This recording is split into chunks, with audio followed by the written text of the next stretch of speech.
Welcome back to the channel, everyone. It's your Reluctant Gringo here again with this week's review of the most recent X-Men 97 episode, Episode 6, Life Death, Part 2. The first question is this: did Episode 6 live up to the high bar set by Episode 5? Well, yes.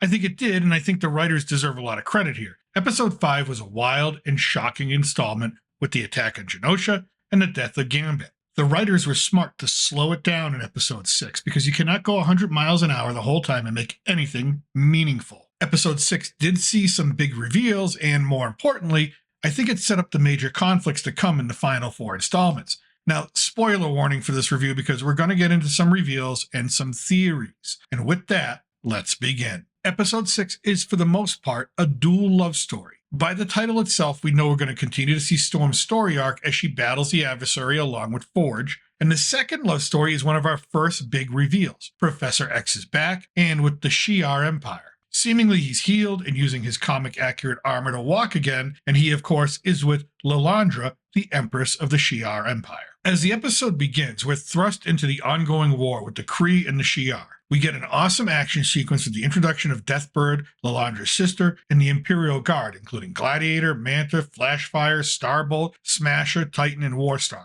We also get Vulcan, a brother of Cyclops and a very powerful mutant. They're battling Ronan. Yes, that Ronan, who gets his ass handed to him by Gladiator, but his death is put off because Lilandra is summoning her sister for a very big announcement. Now, will we continue to see the Imperial Guard or the Shi'ar Empire in later episodes? I don't think we will. I think the story will circle back around to Earth and the X-Men themselves, but this episode was all about sketching out and setting up things to come, and the only way to do that and bring back Charles Xavier is to deliver his story after he left Earth in 1996, seemingly on his own deathbed. The writers of this episode really know their comic book stuff. The episode is packed full of callbacks and Easter eggs, a lot of them to do with the Phoenix Saga, so it was really fun looking for and noticing all those hints and clues as the episode progressed. Now, the big announcement from Lilandra turns out to be her engagement with Charles, which is not taken well by the Shi'ar. You see, Charles is a Terran, and therefore looked at as a lower form of life, and at one point, Deathbird calls Earth a ghetto planet. Deathbird wants the throne herself, and takes this opportunity to challenge Charles to prove his loyalty to the Shi'ar Empire, and by doing so, he must purge all of his earthly memories as proof, including all of the memories of the X-Men. While this drama is going on in space, we do cut back to Storm and Forge, and as mentioned earlier, Forge is in really rough shape. The adversary is still haunting Storm and taunting her to let Forge just die, and that he can help Storm find the life that she wants. Storm continues to mentally battle the adversary, and of course, this version of the adversary is more of a mental projection of a demon, not the actual entity that he is in the comics, but he works here for the purposes that he needs to serve. At one point, as the adversary is basically torturing Storm,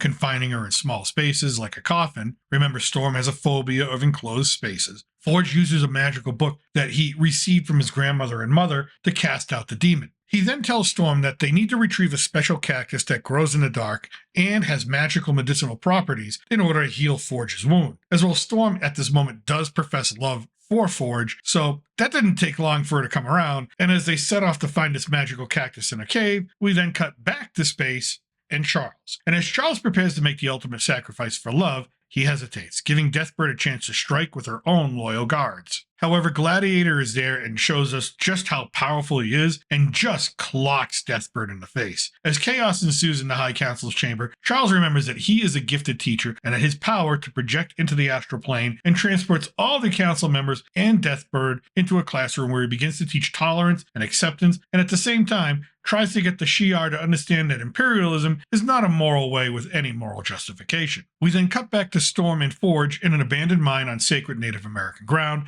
The cave is a former weapons storage facility for Civil War soldiers. And some comments I've seen in other videos have criticized this because it appears to be New Mexico that Storm and Forge are currently in, and the Civil War was mostly on the East Coast. However, if you know your history, one of the largest battles of the Civil War was the Battle of Valverde, which occurred in New Mexico, so this is historically accurate. And here's where I think we get into the culture war issues. Now, some videos I've seen have also had the opinion that the double messaging about imperialism and the reference to the Civil War soldiers infringing on native land were a bit much.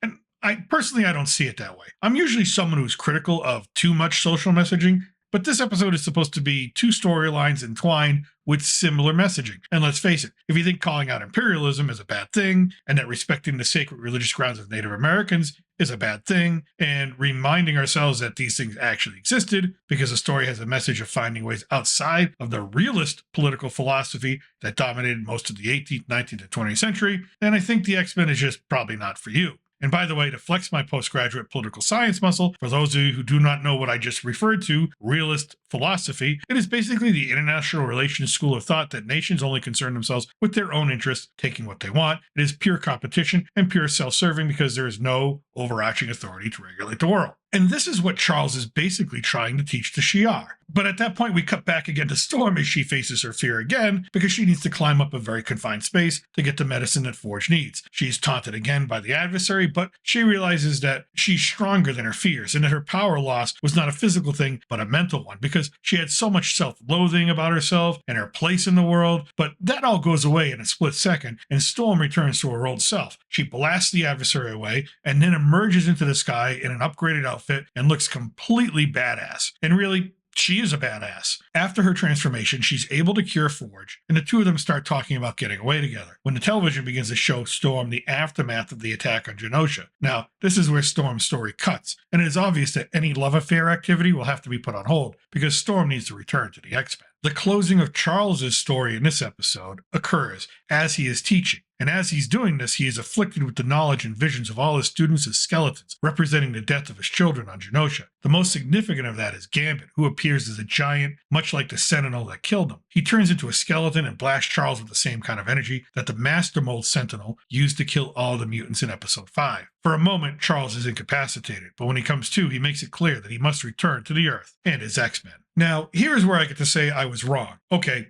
half wrong. Our final scene is that of Bolivar Trask running away from someone, and he is vocalizing regret for his role in activating the Master Mold that attacked Genosha. He is then hit with a red energy bolt, and it is then revealed that Mr. Sinister is one of the villains behind it. So, not Cassandra Nova like I thought, at least not yet. And yes, the story they used is Cassandra Nova's storyline from the comics, and the director even addressed this in an interview, saying that he knows some will be disappointed that Cassandra Nova is not the villain here, and that they just usurped her origin story. However, does that mean Cassandra Nova is not the main villain in Deadpool 3? I still think she is. So is it just Mr. Sinister now? What about the Goblin Queen? Where did she go? And what about the new intro for the episode? If you noticed when you watch it back, we get a couple of shots of Apocalypse. Is he working with Mr. Sinister? What about Bastion? He has been spotted in a couple of Easter eggs. At this point, anything is possible, which is why episode 6 should be appreciated for just continuing to raise the bar in storytelling, character development, and meeting audience expectations. Overall, I think it's another great episode. Still, episode 5 is my favorite, but a great episode that gives us Professor X back,